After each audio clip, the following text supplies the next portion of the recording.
Hello साथियों, A to Z classes में आपका स्वागत है।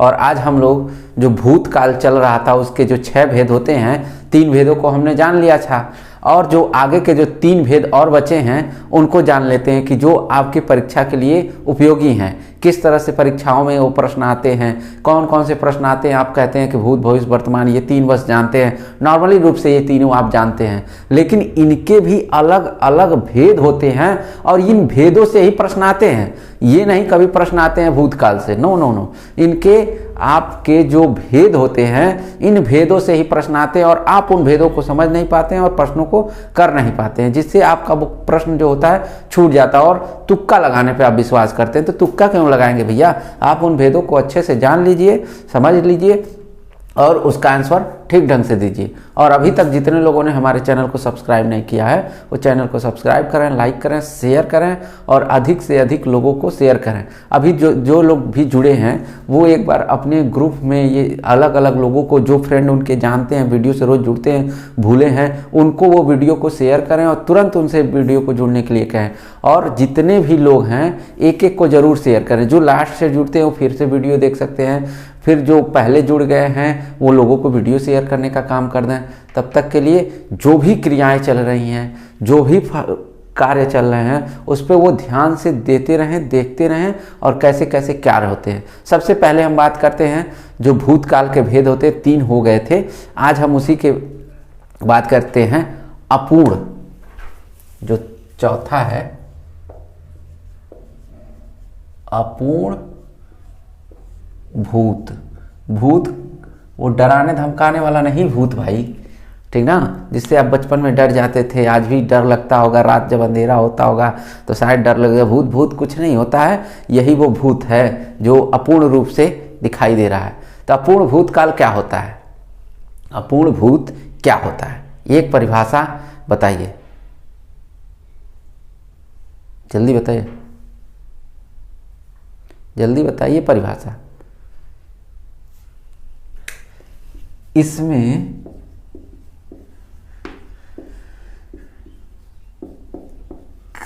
क्रिया के पूर्ण होने की जानकारी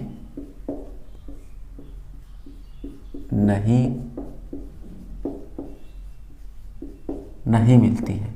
भाई इसमें क्या होता है, क्रिया के कभी इसमें क्रिया क्या कर रहा था, क्रिया कैसे हो रही थी, ये कभी भी हमको जानकारी नहीं मिलती है। यानी ये पूरी तरह अपूर्ण रूप में ही रहती है, कभी भी ये पूर्ण रूप में नहीं होती है। क्रिया कैसे चल रही थी, क्रिया का कार्य कैसे हो रहा था, क्रिया वो फंक्शन कैसे कर रहा था, क्रियाओं के द्वारा कैसे किस तरह से वाक्यों का निर्माण हो रहा था, आप इसमें पूरी तरह की जानकारी नहीं ले सकते। यानी ये जो जानकारी होती है इसमें क्रिया के पूर्ण होने की जानकारी नहीं होती, यानी जो क्रियाएं कार्य कर रहे होते हैं वो अपूर्ण रूप में कर रहे होते हैं, इसीलिए क्रियाओं को हमको कोई जानकारी नहीं होती है। इसलिए इसको क्या कहा जाता है, इसको क्या कहा जाता है, अपूर्ण भूत कहा जाता है। क्योंकि क्रिया कब शुरू हुई कब समाप्त होगी इसकी कोई गारंटी नहीं है। किस तरह से किस तरह क्रियाओं को कार्य किया जा रहा है इसके बारे में हमको नहीं जानकारी है, इसीलिए इसको अपूर्ण भूत कहते हैं। क्रियाएं कैसे कार्य कर रही हैं, क्रियाएं कैसे कार्य नहीं कर रही हैं, इसको अपूर्ण भूत के अंतर्गत रखा जाता है। तो इस क्रिया में क्या होता है, कभी भी कार्य को पूर्ण होने की जानकारी हमको नहीं मिलती है। अब जैसे उदाहरण के माध्यम से, उदाहरण, वह पढ़ रहा था। भाई वह क्या कर रहा था, पढ़ रहा था, ठीक है, मैंने मान लिया वो पढ़ रहा था। क्या पढ़ रहा था पता है आपको, कहानी पढ़ रहा था कि अपने जो सब्जेक्ट की किताबें हैं, विषय की किताबें वो पढ़ रहा था, कि अब कुछ जनरल नॉलेज पढ़ रहा था, कि कुछ अपने से संबंधित कुछ जानकारी इकट्ठा करना चाहता था, क्या पढ़ रहा था। मतलब इसमें हमको किसी भी क्रिया का ये नहीं पता चल पा रहा कि वो पढ़ क्या रहा था। जब हमको ये नहीं पता चल पा रहा है कि वो पढ़ क्या रहा था तो इसको हम ये नहीं बता सकते कि वो पढ़ क्या रहा था। यानी हमको इस मामले में जानकारी क्या है, हमारी अधूरी है। उसके पढ़ने के बारे में हम नहीं, हाँ पढ़ रहा था, बिल्कुल पढ़ रहा था, लेकिन क्या पढ़ रहा था हमको नहीं पता है। अगर पता होता कि कोई पूछे कि क्या पढ़ रहा था तो हम तो कह देंगे भैया नहीं पता। अगर पता होता कि अंग्रेजी की किताब पढ़ रहा है, भूगोल की किताब पढ़ रहा है, संस्कृत की किताब पढ़ रहा है, हिंदी की किताब पढ़ रहा था, तब तो कन्फर्मेशन था, तब तो हम अच्छे से बता सकते थे। लेकिन ये यहाँ पे जानकारी क्या है, अधूरी है, यानी ये क्रियाएं पूर्ण नहीं हो रही हैं। क्या पढ़ रहा था इसकी हमको कोई जानकारी नहीं है, यानी हमको क्या पढ़ा, वो बेचारा पढ़ रहा था कोई जानकारी नहीं है। वह घूम रहा था, वह घूम रहा था। भाई वो घूम रहा था में क्या, वो घूम रहा था, पता नहीं क्यों घूम रहा था, कहाँ घूम रहा था, किसके साथ घूम रहा था, हमको नहीं पता है। बहुत से विद्यार्थी होते हैं, कहते हैं स्कूल जा रहे हैं, स्कूल ना पहुंच के सिनेमा हॉल तक पहुंच जाते हैं। सिनेमा हॉल ना अगर सिनेमा हॉल स्कूल जाके कहीं किसी के साथ मिलने पहुंच जाते हैं, तो क्या है, हमको नहीं पता है कि क्या कहाँ घूम रहा था। घूम रहा होगा, घूम रहा था, लेकिन हमको ये चीज़ें नहीं पता है कि गोरखपुर घूम रहा था, कि बलिया घूम रहा था, कि बनारस घूम रहा था, कि प्रयागराज घूम रहा था, कि दिल्ली घूम रहा था। हमको कोई आइडिया नहीं, यानी हमारी जानकारी घूमने में उसके अपूर्ण है। वो कहाँ घूम रहा था कोई जानकारी नहीं। जिस चीज़ की हमको जानकारी नहीं है उसके बारे में हमारी जो जानकारी है, जो नॉलेज है, वो अपूर्ण है। यानी जो क्रियाएं वो कर रहा है घूमने का, उसके बारे में हम नहीं बता पाएंगे कि वो कहाँ घूम रहा है। इस तरह से हमारी जानकारी क्या है, अपूर्ण है। वो क्रिया क्या है हमारे लिए अपूर्ण रूप से कोई जानकारी नहीं। वह गा रहा था। अगला उदाहरण लेते हैं, वह गा रहा था। वह गा रहा था, भाई क्या गा रहा था, वह गा रहा था तो गाली गा रहा था, कि सोरठा गा रहा था, कि बिरहा गा रहा था, कि भोजपुरी गा रहा था, कि हिंदी गाना गा रहा था, कि बंगला तमिल, क्या गा रहा था, किस तरह से गा रहा था, इसके बारे में हमको कोई जानकारी नहीं। यानी हमारी जानकारी जो है अपूर्ण है। वो गा रहा था, लेकिन क्या गा रहा था हमको नहीं पता है कि गा क्या रहा था। जिस चीज़ के बारे में हमको जानकारी नहीं होती है, जिसके बारे में हमको पूरी तरह क्रियाओं के बारे में जानकारी नहीं होती है, वो अपूर्ण भूत कहलाता है। यानी ये अपूर्ण भूत के उदाहरण हैं। राम पत्र लिख रहा था, जैसे लिख सकते हैं, राम पत्र लिख रहा था। भाई राम पत्र लिख रहा था का मतलब क्या हुआ, राम पत्र लिख रहा था। किस तरह का पत्र लिख रहा था हमको नहीं पता। पता नहीं कौन सा भैया लेटर लिख रहे हैं, एप्लीकेशन लिख रहे हैं, कि किसी जानने पहचानने वाले के पास लिख रहे हैं, कि जो इनका खासम खास है उनके लिए पत्र लिख रहे हैं। इसके बारे में हमको कोई जानकारी नहीं। हाँ, लेकिन देखें बैठे बैठे पत्र तो लिख रहा था, आराम से बैठ के तो लिख रहा था, लेकिन ये नहीं पता है कि क्या लिख रहा है। ठीक, ये क्या लिख रहे हैं राम जी हमको नहीं पता है, लेकिन ये देखें कि वो पत्र लिख रहे थे। ठीक, अगला उदाहरण, लड़के आ रहे हैं। लड़के आ रहे हैं, भाई लड़के क्यों आ रहे हैं हमको नहीं पता। यानी इस तरह के जितने भी उस तरह के उदाहरण मिलेंगे, इसमें देखिए किसी भी उदाहरण में ऐसा है कि कन्फर्मेशन है, कहीं भी पूर्ण जानकारी मिल रही है, कहीं भी पूर्ण जानकारी हमको नहीं मिल पा रही है।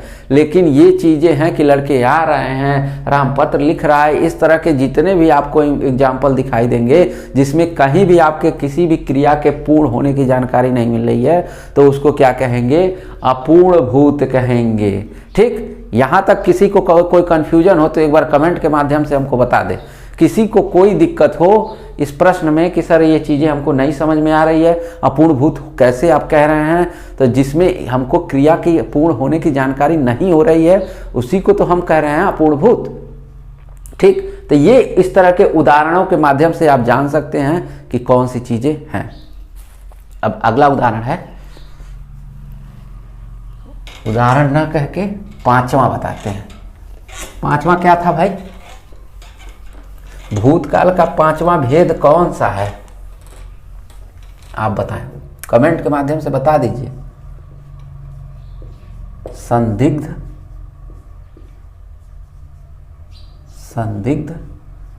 भूत। संदिग्ध भूत क्या होता है भाई, नाम से ही स्पष्ट हो रहा है। संदिग्ध भूत क्या होता है, संदिग्ध भूत, आप एक बार कमेंट करके बताइए। शांत ना रहिए, जरूर कुछ ना कुछ लिखिए, गलत सही लिखिए लेकिन लिखिए।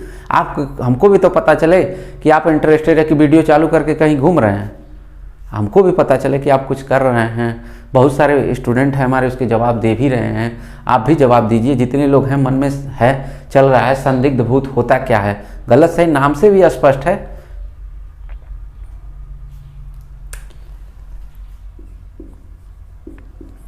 क्रिया के जिस कार्य में संदेह हो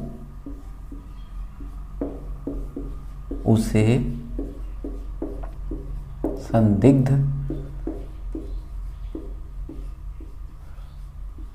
भूत कहते हैं। भाई हमारी जो क्रियाएं हैं, जो भी क्रियाएं हम कर रहे हैं, उसमें कहीं ना कहीं हमको संदेह हो रहा है। और जब हमारी वो क्रियाएं चल रही हैं, किसी न किसी प्रकार का हमको जब संदेह हो रहा है, तो उस संदेह को ही हम संदिग्ध भूत कहते हैं। यानी हमारी कोई कार्य करते हैं ना, कहते हैं पता नहीं होगा कि नहीं होगा। आप किसी न किसी प्रकार के संदेह में रहते हैं, हम वो जा रहा है, पता नहीं परीक्षा में पास होगा कि नहीं होगा। इस तरह के बहुत सारी चीज़ें आप संदेह में रहते हैं, ठीक। तो वो कार्य होगा नहीं होगा, आप उसके लिए हमेशा संदेह में रहते हैं। वही कह रहा है कि क्रिया के जिस कार्य में संदेह हो, यानी हम जो भी कार्य कर रहे हैं उसमें हमको संदेह होगा, उसको क्या कहेंगे भाई? संदिग्ध भूत कहेंगे। संदिग्ध भूत के बहुत सारे उदाहरण हैं, आप उदाहरण के माध्यम से भी जान सकते हैं। यानी कोई भी कार्य हम कर रहे हैं उसमें हमको संदेह हो रहा है, 100% सफलता की उम्मीद नहीं। यानी हम लगता है एग्जाम दिए हैं, पास हो पाएंगे कि नहीं हो पाएंगे, इस तरह का संदेह होता है ना। एग्जाम दे लिए लेकिन उसमें आपको संदेह होता है पास हो जाएंगे, 80 नंबर नहीं तब भी 70 नंबर तो आएंगे ही आएंगे, उसके ऊपर जितने भी आ जाएं। एक तरह से संदेह है ना, कन्फर्मेशन तो कहीं भी नहीं है, यानी कन्फर्म बातें आप नहीं कह पा रहे हैं, तो वो संदिग्ध रूप में यहाँ पर कहते हैं। जैसे उदाहरण में बच्चा आया होगा। भाई हम कंफर्म नहीं, यहाँ पे उदाहरण के माध्यम से कह रहे हैं कि घर पे देखना बच्चा आया होगा, लेकिन हम कंफर्म नहीं कह रहे हैं कि घर पे चले जाओ बच्चा आया है। देखिए बात हमारी समझिए, हम क्या कह रहे हैं। आप घर पे किसी को फ़ोन लगा के ये नहीं कह सकते हैं कि बच्चा आया है।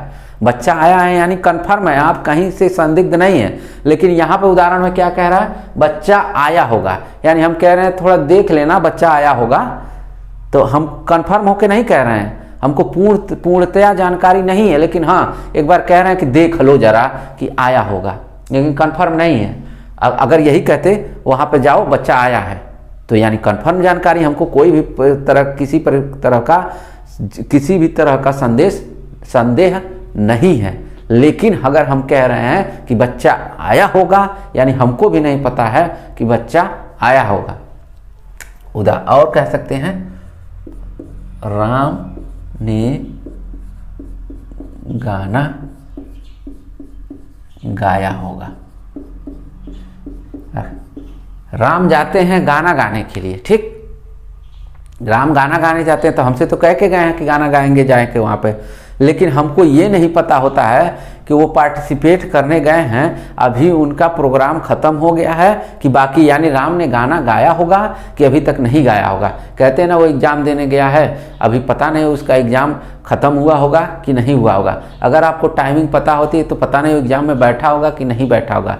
यानी किसी भी चीज़ में वो कार्य करने जा रहे हैं और उस कार्य के बारे में हमको पता रहता है, लेकिन कन्फर्म नहीं होते हैं, पूर्णतया हमको जानकारी नहीं होती है कि वो इस टाइम तक काम कर लेगा। जैसे हमारी क्लास के बारे में आपको जानकारी होती है ना कि शाम 5 बजे हिंदी की क्लास स्टार्ट हो जाएगी, तो आप एकदम कन्फर्म हैं इस चीज़ से, कोई कन्फ्यूजन नहीं है। लेकिन आप सोचते कि पता नहीं शाम 5 बजे उनकी हिंदी की क्लास आ पाएगी कि नहीं आ पाएगी, उनकी तो तबीयत खराब है, तो ये आप संदिग्ध रूप में चले जाएंगे, यानी संदिग्ध भूत के अंतर्गत चले जाएंगे। यानी हमारी क्लास 5 बजे आ रही है, कन्फर्मेशन है, यानी कोई संदिग्ध भूत नहीं है, ठीक। उसी तरह कह रहे हैं कि राम ने गाना गाया होगा, राम गया था, पता नहीं गाना गाया होगा कि नहीं होगा।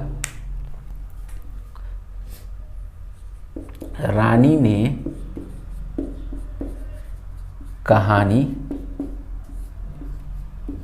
पढ़ी होंगी, रानी कहानी पढ़ी होंगी।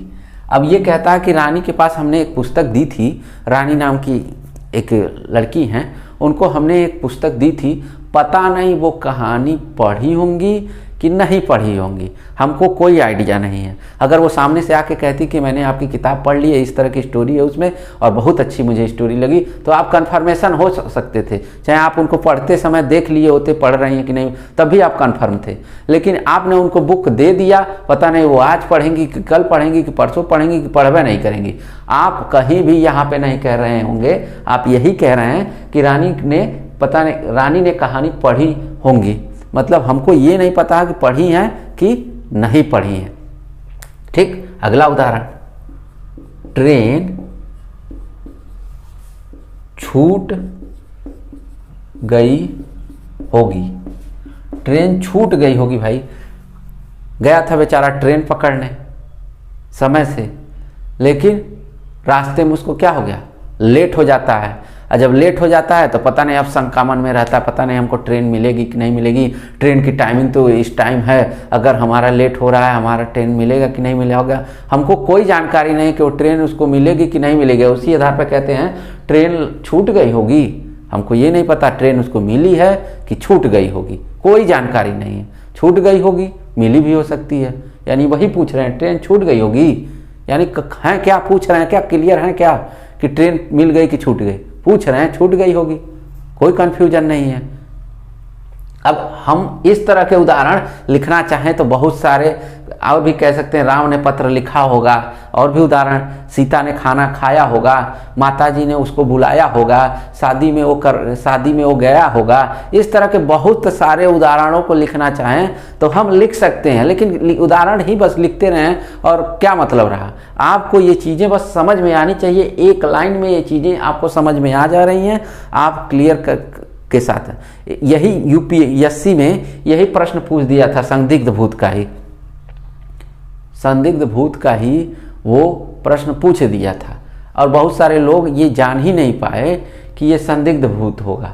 ठीक, बहुत सारे उत्तर इसका अपूर्ण में कर दिए, बहुत सारे लोगों ने अपूर्ण भूत के अंतर्गत इसका उत्तर कर दिया। तो बोर्ड का जब उत्तर आया तो उसने कहा कि ये संदिग्ध भूत है, आपने गलत उत्तर किया, अपूर्ण भूत नहीं होगा कि छूट गई होगी तो मतलब अपूर्ण के अंतर्गत लोग मान ले रहे थे, लेकिन ये संदिग्ध भूत के अंतर्गत आता है। और आपका लास्ट और छठवां है कौन सा, जल्दी बताइए कमेंट के माध्यम से, लास्ट वाला कौन सा है।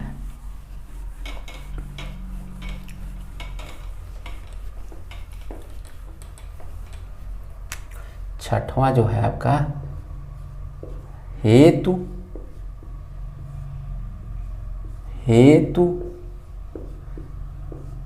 मद भूत। सबसे पहले ये बताइए हेतु मीन्स होता क्या है, हेतु मीन्स क्या होता है। अगर हेतु जान लिए हेतु मीन्स होता क्या है तो आप ये जान लेंगे कि ये परिभाषाएं क्या कहने वाली है। हेतु मीन्स क्या कहते हैं, कारण। हेतु का शाब्दिक अर्थ क्या होता है, कारण। अब ये जान लीजिए कि किस कारण क्या हो रहा है और किस कारण क्या नहीं हो रहा है, यानी क्रिया के होने और न होने का प्रमाण इसमें मिलता है। यानी एक क्रिया का किसी के होने या न होने का सीधा सीधा प्रभाव कहते हैं पड़ता है। यानी जब एक क्रियाएं हो रही हैं तो उसी के साथ दूसरी क्रियाएं उस पर निर्भर रहती हैं। यानी एक क्रिया का होना व न होना उसके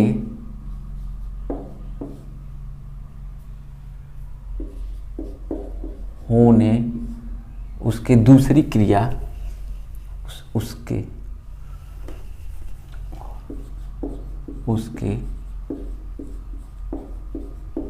दूसरी क्रिया के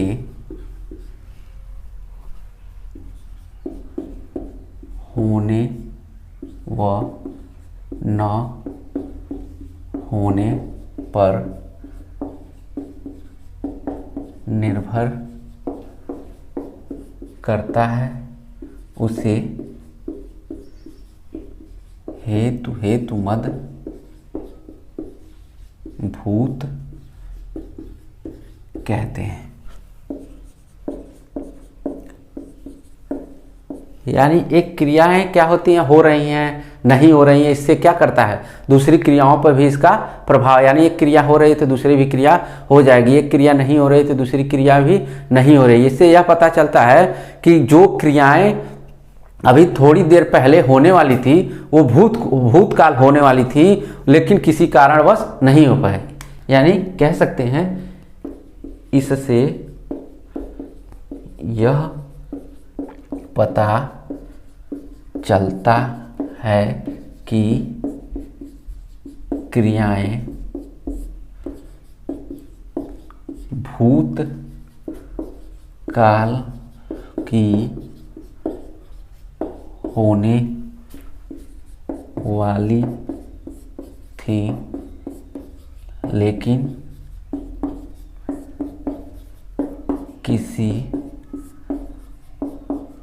कारणवश नहीं हो सकी।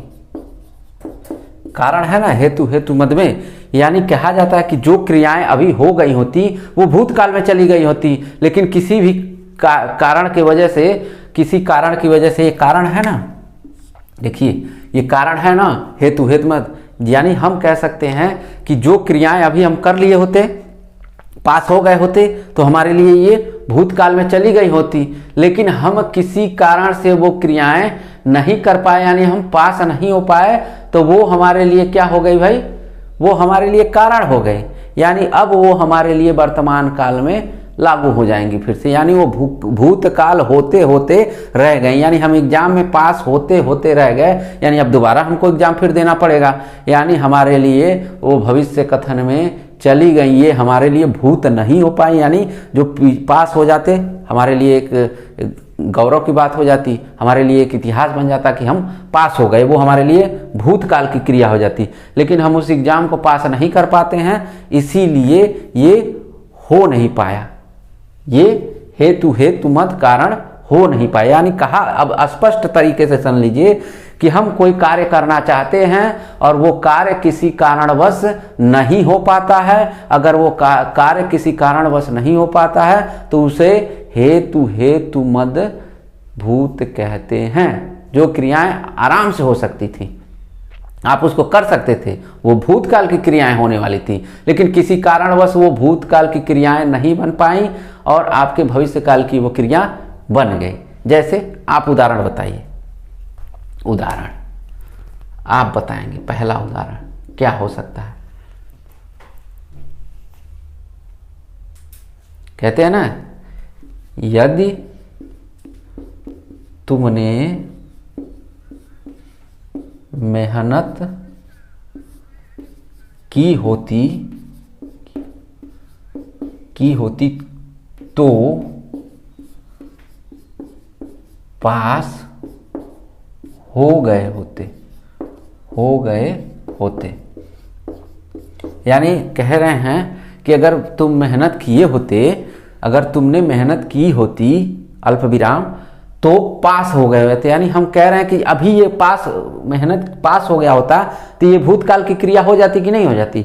बिल्कुल हो जाती, लेकिन ये मेहनत नहीं कर पाया और ये संदिग्ध कह रहे हैं, हेतु मद कि भूत का ये कारण नहीं बन पाया, यानी ये क्रियाएं भूतकाल में नहीं तब्दील हो पाई। यानी इनको एक बार और एग्जाम देना होगा पास होने के लिए। यानी भूतकाल बनते बनते ये क्रियाएं रुक गईं, ये पूरी तरह से नहीं हो पाए, क्योंकि इन्होंने मेहनत ही नहीं किया, और नहीं तो ये बेचारे पास हो गए होते। अगर मेहनत कर लिए होते, पास हो गए होते, तो ये भूतकाल की क्रियाएं हो गई होती। यानी इनको अब दोबारा फिर एग्जाम में बैठना पड़ेगा। और उदाहरण कह सकते हैं, यदि वर्षा हुई होती तो फसल अच्छी होती। यहां भी देखिए उसी तरह के उदाहरण हैं। कह रहा है कि यदि वर्षा हुई होती तो क्या होता, उससे फसल बहुत अच्छी, यानी वर्षा इस साल नहीं हो पाई, यानी वर्षा हो गई तो हम इस बारे में जिक्र नहीं करते, फसल हमारी अच्छी हो गई होती, वर्षा हो गई होती तो हम आगे वाली लाइन लिखते ही नहीं कि फसल अच्छी, यानी वर्षा हुई, अच्छी फसल हुई है, यानी वो हमारा भूतकाल हो गया होता। ठीक, लेकिन यहाँ पे वर्षा हुई ही नहीं और फसल हमारी अच्छी हुई, यानी हम अगली बार फिर मेहनत करेंगे, फिर वर्षा पर निर्भर रहेंगे, फिर अगले साल भी वर्षा नहीं हुई तो फिर हमारी फसल अच्छी नहीं होगी, यानी हम यहाँ पे उसका इंतजार ही करेंगे। क्यों करेंगे भैया? क्योंकि ये क्रियाएं देखिए भूतकाल में होते होते कुछ कारणों से ये नहीं हो पाई। कारण आप पढ़ क्या रहे हैं, हेतु हेतु मत कारण, हेतु हेतु मत ना, इसी के अंतर्गत ये कारण कहा जाए। यानी अगर बारिश हुई होती, बारिश के कारण ही फसल क्या हुई, खराब हो गई। अगर बारिश हुई होती तो क्या होती, आपकी फसल अच्छी होती।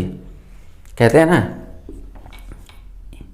यदि वह आता तो मैं चला जाता। कहते हैं ना, अगर वो आ जाता तो मैं भी चला जाता यहाँ से, जब तक वो आया नहीं है तब तक मैं यहाँ से जा नहीं पाऊंगा। कारण यही है कि जब तक वो आएगा नहीं तब तक मैं यहाँ से जाऊंगा नहीं। कहते हैं ना, ड्यूटी करनी है तो भाई वो ड्यूटी को पहले मैं उसको सुपुर्द कर दूं, तब मैं ड्यूटी से यहाँ पे रिलीफ हो जाऊंगा। यानी जब तक वो आएगा नहीं, यदि वो आ जाता तो मैं क्या करता, मैं यहाँ से चला जाता। ये इसके उदाहरण है। कह रहा है ना, ये क्रियाएं वो आ गया होता तो वो भूत हो गया होता, यानी मैं उसका अभी भी वेट कर रहा हूँ, उसका इंतजार कर रहा हूँ, जब तक वो आएगा नहीं तब तक मैं जाऊंगा नहीं, यानी वो तब तक भूतकाल की क्रियाएं नहीं बुलाएं। और उदाहरण है, राम ने बुलाया होता तो मैं अवश्य जाता। भाई राम कह रहे हैं कि राम आप ही के मित्र होते ना, आप अपनी शादी में बुलाए होते तो हम क्यों नहीं आते, बिल्कुल आते। ये कहते हैं नहीं, आपने हमको बुलाया ही नहीं, आपने हमको वहाँ बुलाया ही नहीं, नहीं आप बुलाएं और हम ना आएँ, आप बुलाएं और हम चले आएँ। ये ऐसा हो सकता है कि आप बुलाएं और हम ना आएँ, यानी आपने हमको बुलाया ही नहीं तो हम आए ही नहीं, आप बुलाए होते तो मैं अवश्य आता। राम ने बुलाया होता तो मैं अवश्य जाता लिख रहा है। हाँ ठीक है, जाता ही तो। राम बुलाया होता तो क्या करता, मैं अवश्य जाता उसके वहाँ क्या करता, मैं अवश्य जाता। ये चीज़ें आपके लाइफ में भी होती हैं। तो कहते हैं ना कि वो मुझे बुलाया नहीं तो मैं क्यों जाऊँ, अगर उन्होंने मुझे बुलाया होता तो मैं जाता, बिल्कुल जाता। तो आपकी भी नैतिक जिम्मेदारी होती कि आप ही काहे फ़ोन करके पूछने लिए कि आप क्या हाल है, कैसे हैं, शायद वो आपको भूल गया हो तो आप वही पहुंच जाएं उसके वहाँ। ठीक, तो वो आप बुलाने का इंतज़ार ना करिए, उसको फ़ोन करके पूछ लीजिए कि भैया आप हमको बुलाएंगे कि नहीं बुलाएंगे। हाँ, हम कन्फ्यूजन में हैं, हमारा जो भूतकाल में क्रियाएं करनी हैं कि हमको भविष्य काल में आपको रखना है। यानी हमको बुला लीजिए, हम भूतकाल में वो क्रियाएं चली जाएंगी, नहीं बुलाएंगे तो फिर हम आपसे ये चीज़ें कहेंगे, यानी हेतु हेतु मद का भूत वो कहलाएगा। ये थे भूतकाल के छह भेद। 6 भेदों को मैंने एग्जाम्पल के माध्यम से और सरल शब्दों के माध्यम से आपको समझा दिया। अब आपके एग्जाम में कोई भी इस तरह का प्रश्न आएगा तो आप वो चीज़ें समझ लेंगे, किसी भी प्रकार की आपको कोई कन्फ्यूजन नहीं होगी। इस वीडियो को अगर थोड़ी सी समझने में लेट लगा हो, कोई लेट से जो जुड़ा हो, वो क्या करेगा, इस वीडियो को रिपीट में देख लेगा। और हिंदी की बहुत सारी वीडियो हैं, उसको भी जाके हमारे हिंदी के प्लेलिस्ट में साइकोलॉजी देखनी है तो साइकोलॉजी के प्लेलिस्ट में, जनरल नॉलेज देखनी है तो जनरल नॉलेज के प्लेलिस्ट, अलग अलग प्लेलिस्ट बनाई गई है। आप उस प्लेलिस्ट के माध्यम से सारी की सारी वीडियो को आप देख सकते हैं जो आपके लिए उपयोगी हैं। आप अधिक से अधिक वीडियो को देखिए और लोगों तक शेयर करिए, वो भी इसका लाभ उठाएं। उसके लिए आप लोगों से कहिए कि इस चैनल को सब्सक्राइब करें, तभी उनको नई नई जानकारी मिलती रहेगी। बहुत सारे करंट के वीडियो तत्काल जो सूचनाएं सरकार के द्वारा रिलीज की जा रही हैं, हमारे चैनल के माध्यम से उसको डिटेल से आपको बताया जा रहा है। वो सारी की सारी वीडियो को आप देखिए, सारी वीडियो को अच्छे से अच्छे प्यार दीजिए। तब तक के लिए धन्यवाद।